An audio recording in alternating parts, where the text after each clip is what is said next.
Joining us on the podcast, two or more of our friends from the wonderful Laurel Springs School to tell us all about what they are up to. Of course, let me first introduce someone who you will all know best as the account manager of partnerships at Laurel Springs. Of course, she joined the online school in 2021 and works with global partners to build long-term relationships, develop effective account strategies, and accelerate business growth. Welcome onto the podcast, our friend, Bridgitte Rutkowski. Bridgitte, it is good to see you. Welcome to the podcast.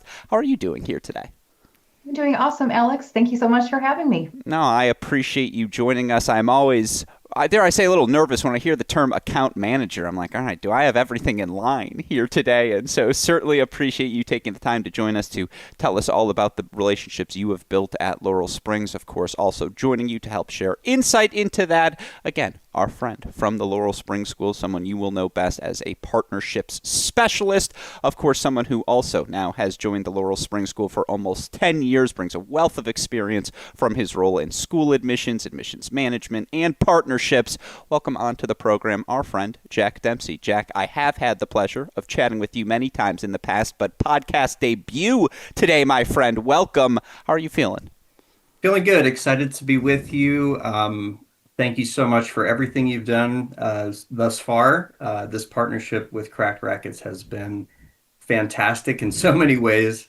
And however you want to unpack that, game, let's do it. No, I appreciate you saying that. It was on my list of questions as to partnership managers. How are we doing in our partnership? Hopefully not causing too many troubles for all of you guys on your side. But yeah, I guess that's where we'll just start, is when you think about an online school and the sort of partnerships that you guys enter into. I'll start with you, Bridgitte. Talk to me about the approach you guys take to partnerships and the value in partnerships for an online school entity like yourselves. Yes, absolutely. Well, we partner with nearly 200 different types of organizations around the world. And really, the one unique thing that really, unites what their goals are is they're supporting a family and a student to pursue their goals and find a way to have flexibility in their academic pursuits, athletic pursuits. So really the common theme that we entered into our partnerships is how can we support? Where do you want to go? And we really then, once we know more about what their aspirations are, then we personalize the journey for them. And our roles, Jack and myself, are here to simplify the next steps because there's a lot to unravel in terms of where are we at currently in the academic journey? Where do we need to be? And it's all a very customized, unique experience for each family. So we take the time and we really want the families and the partner organizations that are supporting the families at the various stages to feel that they have a confident, dedicated resource here at Laurel Springs that makes it, a trustworthy, good feeling experience. So it's that white glove service from start to finish and everything in between. Now, the thing that has impressed me so much in getting to know so many of you all at Laurel Springs is the care you guys take to ensure that via this online experience, every student in your charge has every resource available to them. And again, to just grant further specifics to our listeners, Jack, who may be unfamiliar with what those resources look like, it always comes back to the same example of, well, what am I going to do with my science classes in person? That's always the one that people seem to have difficulties translating into their mind to online schooling. How do these sort of partnerships not only help with that specific example, but just more broadly ensuring, to Bridgette's point, the resources you may not know you need can become available to these students? Is that through your partnerships? Sure. I mean, it certainly can be. I mean, there are there's different types of partnerships. Obviously there would be partnerships with kind of the most popular tennis academies in the world that you might imagine that have, these components of an in-person learning opportunity where they can do Laurel Springs on site, right? So let's say we'll use your science as an example. If you were taking a science class that had like a lab kit, you could do that still at the tennis academy on site in their learning environment. There's nothing that's going to explode. It's basically, things that you can gather to put together and record experiments and things and upload to your teacher. But all of those are UC approved and NCAA approved and all the way to Princeton to, anything you can think of academically, as far as universities or colleges, we're covering all of the bases to the spec, so. But whether it's on site at some of the more famous or noteworthy tennis academies, or it could be any partnership with a coach, a facility, a nonprofit, anyone in their care. We're here to make sure that it's streamlined, and the coaches are in the loop about their Laurel Springs academic journey. The facility that they train at is likely to be in the loop if they have a live workshop with a teacher at 1 p.m. every Tuesday. Everybody's in the loop through partnership, which is what makes it impactful. So parents really don't have to over explain to their coach, hey, 1 p.m. we're not going to be doing strength and conditioning on Tuesdays. So through partnership, everyone's in the loop, and it just makes it really easy for the student to thrive, and it allows their coaches and facilities to like plan their training. And I think that that's part of what really makes it work. No, the communication is everything, and to ensure all the vested interests in any student's youth experience, not just academic, but to your points, athletic and whatever other outside interests they may have, everyone's in communication with one another. It's what helps ensure balance for all of these Laurel Springs students. And you talked about those partnerships as well, big picture. And Bridgitte, I'll go back to you here. The idea of ensuring you are on course academically with NCAA eligibility rules, that you are taking certified courses that will translate credit-wise for becoming eligible. That's something you guys are constantly monitoring, right? Like that is something, because I think all of us have questions about that.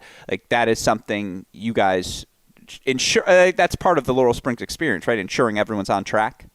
100%. Yes. So from day one, from the application process, that's one of the first questions that are asked of our families or the partners. Sometimes the partners are starting the admissions conversations on behalf of a family. So like I said, it's a very unique pathway, and we embrace whichever decision or path they wish to start that with us. But that, like I said, is the first question we ask, and then that travels throughout not only the admissions process, but then over into the scheduling, and and taking really that comprehensive approach of ensuring that yes, we are taking care of NCAA eligibility guidelines and making sure that we're setting up the appropriate meetings throughout that enrollment period. So knowing that there's certain timelines under that eligibility umbrella, we have NCAA academic advisors that they are dedicated to that role to monitor and manage those specific students and set those meetings with families and really be available throughout the enrollment period to answer questions. So it's not you only have one chance to connect with that advisor and ask your questions then and there. You can be as involved as you want with your advisor and counselor to really dig in and find out what's going to best support you in the next steps of speaking with colleges, how to approach that next. So it's not just about the eligibility, check the boxes, but it's also about that next level of what are things to consider during the recruitment process, and how to best approach those conversations and interviews and so on. So our academics, NCAA academic support team is dedicated all, full service to that. Jack, you have follow-up thoughts? Yeah, everything that Bridget said, it's absolutely spot on. I think I had a conversation the other day with a partner, and I think one of the most noteworthy takeaways from that conversation was that we were able to actually provide professional development for their staff as well, like to keep them in the loop of what's current modern day as far as like NCAA, like D1 matriculation and, you know, a kid's going to Clemson or a kid's going to Princeton and, the courses that might be required. And, maybe it might be wise to carve out some summer time to get a course ahead for next year to lighten the load for next year for instance, if the travel schedule is going to pick up in frequency.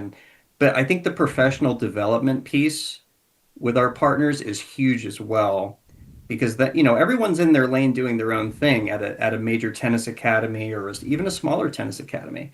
They might be masterful at the coaching element of tennis, but we're here to take the heat off of them as far as the academic component of this. So I think it's a huge mutual professional benefit for both parties when it's like a true, genuine partnership with reciprocity and professional development as well for their staff. To follow up just on that thread, because tennis, particularly as it relates to the college level, has an international flavor to it. Jack, is it a different process in trying to onboard an international student? Are there things just educationally track wise that don't directly compare to perhaps that American educational experience? And how do you guys go about acclimating for that? Yeah, I mean, the last episode with Cracked Rackets that had some of our alumni, Lenny from Meltzer from Luxembourg, for Yeah. instance, is a great example. From Luxembourg to the United States, straight to a Division I school, right? And so back in the day, we had to analyze his transcripts in a completely different language, in a completely different educational format, but the beauty of it is that we take the time to get it right before they start, far in advance, and do the research on what was taught, the translation. Maybe he started ninth grade in Luxembourg, so those credits need to count towards graduation. So we have, accredited processes where we will analyze those transcripts. We can translate those transcripts and assign credits for what's been earned.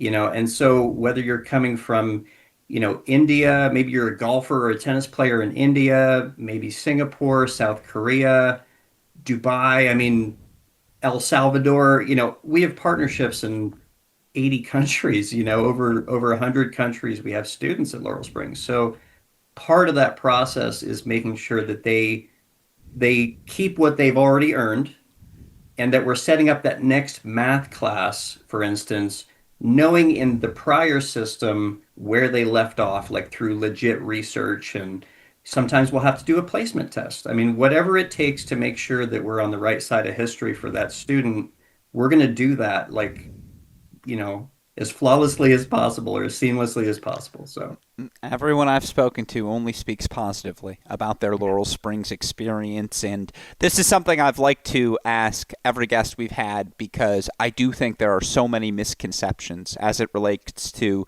online schooling and the online schooling experience. Bridgitte, what in your experience has been the question you are asked most as it relates to the online schooling experience? The thing you would like to address to just say, look, this is where you're wrong.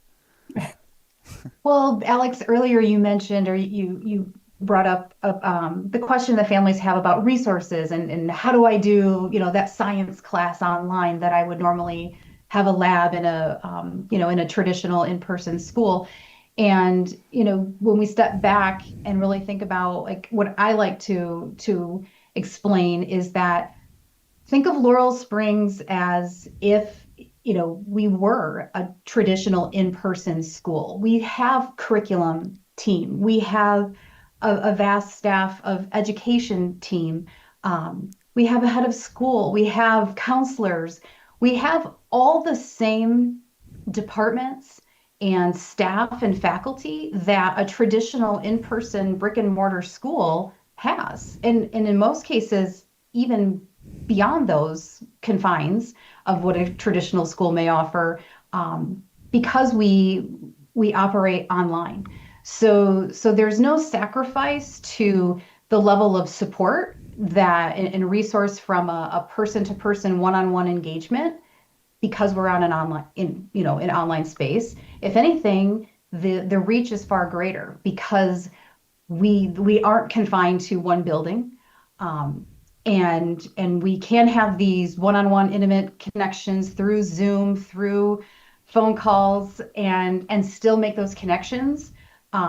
So it really there's no limitations. And I really, that is really the heart of Laurel Springs, is that we are truly a school first and foremost, that happens to be in an online space. And I think that that is really what serves the longevity since 1991, celebrating over 30 years, and the positive outcomes and successful stories we've seen our alumni have time and time again. Jack, good luck. It's the same question to you. I don't know how you're going to beat that answer, but I asked my friend, It's what's the biggest, misnomer that comes your way? every time I have a webinar or a podcast with Bridgitte, I'm just stuck for a moment after her answer.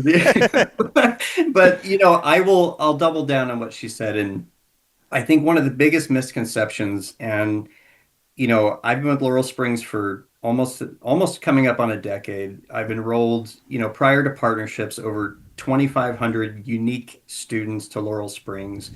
And I think the feedback that I've seen over the past, nearly 10 years is that most people don't expect the learning process to be intimate.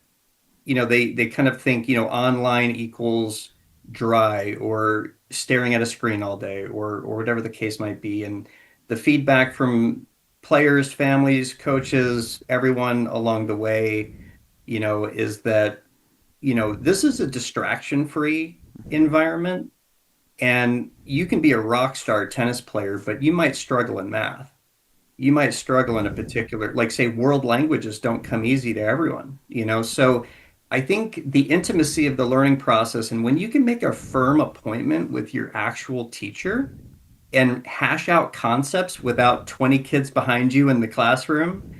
A lot of kids modern day don't raise their hand in a physical classroom, like the social component. I mean, we can all remember high school, and you raise your hand in class and you don't want to feel embarrassed about, your rudimentary question, and you should already know that, or, there's a pretty girl next to you and you don't feel like, looking like that guy. The cool thing is that making an appointment with your teacher, it guarantees that meaningful one-to-one learning time. And I think that that's part of the what doesn't get conveyed by looking at our website, or, certain components you would just kind of not realize how intimate the learning process can be. If you were working on a sentence structure because you're taking German or Latin, it's really helpful when you have that FaceTime and one-to-one time with your teacher with zero distraction. You focus on the task at hand, and you can conquer it that way. So I think the intimacy of the learning process is often a misconception. So, No, it speaks to you guys, your team's ability to personalize the educational experience, something you guys have both discussed on this show for every student. By the way, pretty good in matching her answer there, Jack. Not too shabby. I enjoyed that from both of you guys, and certainly appreciate you taking the time to address it here today. It's why we've enjoyed our partnership. And again, in talking about the personalization of this educational experience, as we've discussed, that's not just academic. That is athletic pursuits, that is perhaps musical pursuits, just whatever outside interests you may also work to pursue. And you guys have alluded to this somewhat already, but Bridgitte, how do you guys go about fostering those connections to where, again, I remember a time where I was very proud to tell my teacher, like, hey, I'm in this tournament and I think I'm going to do well. And so I might not be here on Monday and Tuesday. And because I had a relationship with them, again, it's like, oh, okay, that's great. Like, that's fine. We'll figure out a way to make it work. How do you guys go about doing that at Laurel Springs to ensure that, again, your students can have that full educational experience both in and out of the classroom? Yeah, absolutely. Well, I think because our admissions process starts very well-rounded, very, we want to understand, not so we understand that they're a tennis athlete, right? In those early stages and early questions. But upon digging in, learning more, like what other interests, maybe they have other, maybe there's music interests that lie there. Maybe there's some student government interests that they would like to explore. So a lot of those questions are built in early on in the admissions process. And like I mentioned, that we have a vast team supporting students as they move through the next stages. So they are also then connected with an academic advisor as well as a dedicated counselor that will follow them along their academic journey. And those individuals are also reaching out and making those connections with the students as well as the families. And so that's how, we're informed about what are those interests, and then and really fostering, what are internal resources that we have available that we could, invite them in. We have an amazing community engagement team that once our families connect with other families as well as the team members within community engagement, then really the possibilities are endless. If they want to attend field trips, if they want to, we're currently planning a trip to Japan, I believe, for next March or April. So it's really the more that the family is interested to engage and seek out the type of resources that could be available for them within the Laurel Springs community.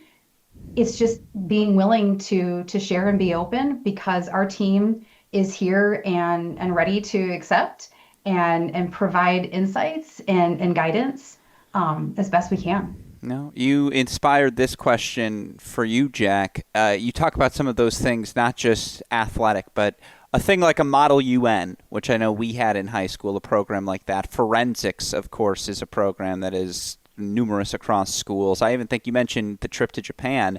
It reminds me of my sophomore year of high school. I happened to take Chinese in high school, and we founded a relationship with a sister school in Shanghai, and I got to go as part of that inaugural fostering of the relationship class, and then they had some students come over to us.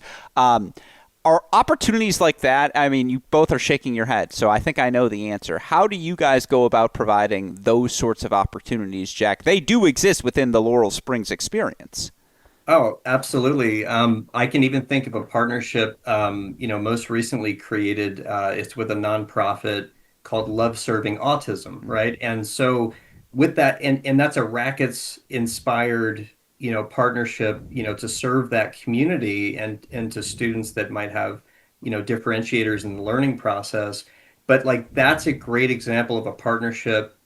When you think partnerships or admissions, you think it's all about, bringing kids into Laurel Springs. But a lot of what Bridgitte and I do and Manny in partnerships is that we create other partnerships so that our current students can benefit from doing something meaningful out in the community and enhancing their like overall resume as a human being, as a growing human being. So to go and put some volunteer hours, on the court, helping young kids, helping them grow and thrive.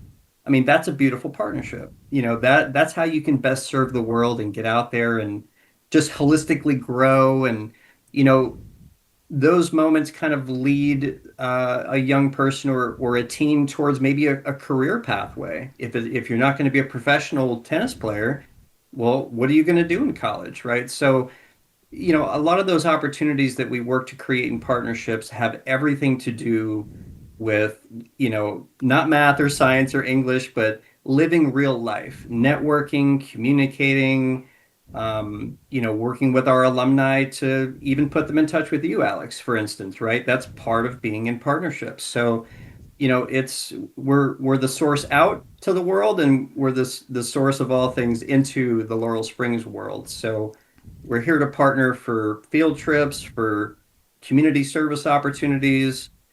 We're here to just make the magic happen to create, a beautiful high school experience. I think it was 13 when I realized, all right, you're probably not going to be a pro tennis player, Alex. Got to figure out some other path for myself moving forward. And yeah, I mean, again, it's a credit to you guys for ensuring you are partners with so many different entities and so many different communities so that these experiences aren't lost, but in fact enhanced upon any Laurel Springs student. My last couple of questions for both of you. I'll go reverse order. Start with you on this one, Jack.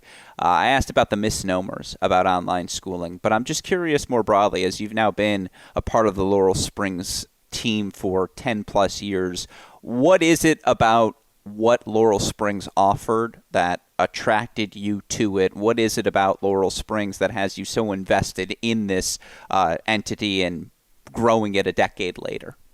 Well, I happen to live 15 minutes away from the founding office of Laurel Springs in Ojai, California. When you live here, you're very aware of Laurel Springs, just as part of the community. And we're an online school, but you could drive by that building, you can see it, And so when I had to make a career pivot, going back a decade, and it was just like, well, yeah, I would love to inspire youth and work with families. And, I just feel like it's a great way to spend my professional time is to help, children get to where they need to be in life. So for me, that's all of the motivation I needed was frankly, it is about being on the right side of history for yourself as a professional. And, for Laurel Springs and Jack Dempsey, it just fits. So. Yeah, no, it's a credit to all you guys have built over the last decade plus now, nearly 30 years again, and just there's a reason it continues to rank among the best private online options in the country. Same question to you, Bridgitte. I would point out someone bachelor's degree from Saginaw Valley State as a lifelong until recently Michigander. Shout out to it. What was it that brought you over to Laurel Springs in 2021? What appealed about the online schooling experience and, in your opinion, makes Laurel Springs special? Yeah. I had served in other account management roles, working with small business owners, medium-sized business owners, and shifting over into the education industry. It was very much eye-opening day one, that I had made the right choice to come to Laurel Springs because it was that quality. It was a level of education that I had not experienced in my lifetime. And the light bulb just went off for me where we need more people to know about this. Like, this is not just for a very niche group. There are so many ways that families can experience Laurel Springs, not only from a single course, coming here for a summer single course, or jumping in with both feet and enrolling as a full-time student and graduating. So that's what I loved, was the flexibility, the endless possibilities. It was customizable. And what a return on your investment, right? There really isn't anything better than investing in your own education and yourself at such an earlier stage of the journey, and the preparation that these students have moving into post-graduation plans. It's just beyond whatever I had ever known. So I dug in, and we've grown the partnership team over the last 4 years now, greatly. So it's a night and day difference to where we were 4 years ago. No, it's again a credit to what you guys have done, and we are so appreciative here at Cracked Rackets that you have allowed us to join your family. And your answer leads perfectly into my final question, which again I just like to ask all of you guys associated with Laurel Springs. You understand how the process and experience plays out for so many of these students. What's one issue you had with your own personal academic experience that you think Laurel Springs does a very good job of addressing? I'm sure there are multiple things that come to mind. Jack, I will thrust this question upon you first. What is something that you disliked about your own experience that you think, again, you're just more comfortable now because of what Laurel Springs offers? You're asking me to think back to my own high school journey. So for context, it was 1842. Yeah, I mean, I'm class of 1996, right? Okay. So, I grew up in New Jersey, and so what I'll say about that, I love New Jersey, but where I grew up, uh, it wasn't always the most pleasant environment through the hallways and through just like the social experience. I had great friends. I had, played sports, played baseball, everything. I boxed at Larry Holmes' gym. I did so much in high school. But I'll go back to what I said about a distraction-free situation academically.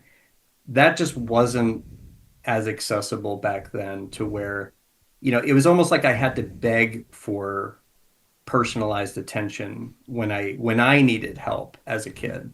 The math teacher, there wasn't really like office hours after class. It was like sink or swim, and you almost felt a certain way about, walking up to the front of the classroom after the lecture or and to ask additional questions. I didn't feel like it was the most receptive environment to asking questions at all, frankly. So at Laurel Springs, I think what parents figure out quickly and what the kids figure is that it's very welcoming, and it's like I use the word intimate because that's what it is. You can feel really comfortable if you don't get something. If you're not connecting the dots with a math equation or like whatever's going on, I feel like I wish I would have had the opportunity to just have that half hour with a teacher and just knock out that concept and keep moving forward, right? So for me, I mean that resonates as that's what I would say. No, the personalized experience and Yeah, the fact that you always have a shoulder to lean on should you need absolutely. help. It's a credit to what you guys do. Same question Huge, to you, Bridget. Oh, huge sorry, go ahead. supportive. Yeah, I just think like huge supportive cast Yeah. for you as an individual student. I think that that's what's lacking in the world now and certainly back then. So, No, it's a credit to what you all have built. Bridget, your thoughts? Yeah, I would echo a lot of the same sentiments that Jack had shared. It really, for me, I remember more of a, checking the boxes, and it was really just kind of moving from one year to the next. And there really wasn't a big plan. It was just kind of like you'll figure it out as we get there, and the at least that was my experience. And so the college piece wasn't. I didn't have or felt as strongly supported as what I see our students from day one of their freshman year already have an outline of what the last day of their senior year can look like in terms of the courses they want to take, in terms of, the engagements that they can expect to have with their counselor throughout that. That certainly was not the experience I had. And so I think that was really the biggest um, point of difference is there is support from day one to the finish line, and it's a pretty awesome feeling to know that it's always there and waiting for you. Yeah, no, it's why we at Cracked Rackets are so excited to be partnering with you guys. It's why it's always cool to see Laurel Springs' presence at so many different events. And again, it's because you guys really do go out of your way to ensure that everyone has an educational experience that serves them best, which, as you guys have alluded to all the time, like it's just so stupid thinking about it now. In reality, we should probably do school like 14 to 26 when it's like, because by the end of it, you're like, oh, I do need to learn these things. Oh, that's why you're teaching me all of this. It's like if 29-year-old me would go back and tell 14-year-old me, like, dude, just go up to your geometry teacher and be like, yeah, I don't get this whole SAS thing. Like, what are we doing with these proofs? It's beyond me. It would be helpful, and it's a credit to you guys that you have built and continue to foster an institution and an environment where those questions can be asked by people who maybe aren't mature enough traditionally to be thought of. They need to ask those questions. So I have a ton of compliments for all of you guys. I can keep going. We can go for another 30 minutes of just compliments, but sincerely, Bridget, Jack, thank you both for joining. Jack, you put the finger. Any final words for me? no, no, Uh, I just wanted to, express gratitude once again. Parents, when we were at the Easter Bowl, Alex, and your team was amazing, spotlighting Laurel Springs, athletes that were out at the Easter Bowl, giving them their flowers online. They were so excited, so appreciative. Just a great buzz in the air, and we have a lot of gratitude for that. And just well done. Thank you. No, it's our pleasure and sincerely appreciate your support. So again, Bridgitte Rutkowski, Jack Dempsey, thank you both for taking the time to chat today. Obviously, look forward to continuing to grow this partnership in the future and sincerely appreciate your time today.